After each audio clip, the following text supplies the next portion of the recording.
Ate, nakiusap na ako sa iyo kahapon eh. Sabi ko sa iyo, baka pwedeng wag na diyan magano ng ano eh kasi bago. Na kami nagsusunog dito.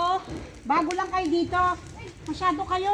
Ate, Nangungupahan ka lang kaya dito. kaya nga sabi ko sa iyo kahapon, nakiusap nga ako, 'di ba? Sabi ko baka pwede kasi kapapanganak nga lang ng asawa ko. 4 na araw pa lang oh. Eh yung usok nga ate, sinabi ko naman sa iyo kahapon, din nakiusap naman yung tao sa inyo eh. Matagal na kami nagsusunog talaga rito kasi yung mga dahon. Kaya nga, eh yung usok nga ate, oh, para kayong wala naman kayong anak niyan ate. Diba, nakiusap naman sa iyo kahapon eh.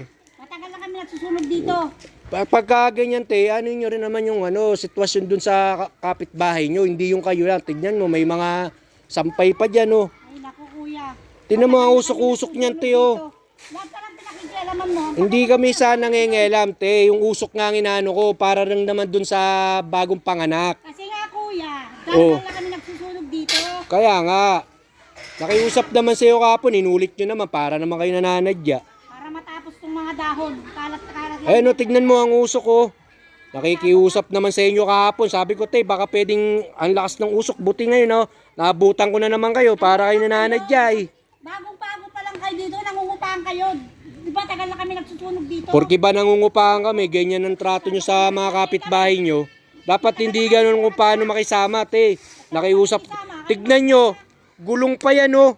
Ang sakit sa ilong ng bata yan, gulong yan, oh.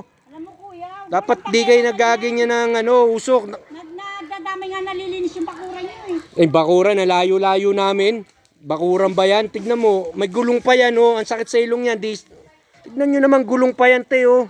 Eh, di ang lakas na naman yan, kapon. Ang lakas na nga ng usok, eh.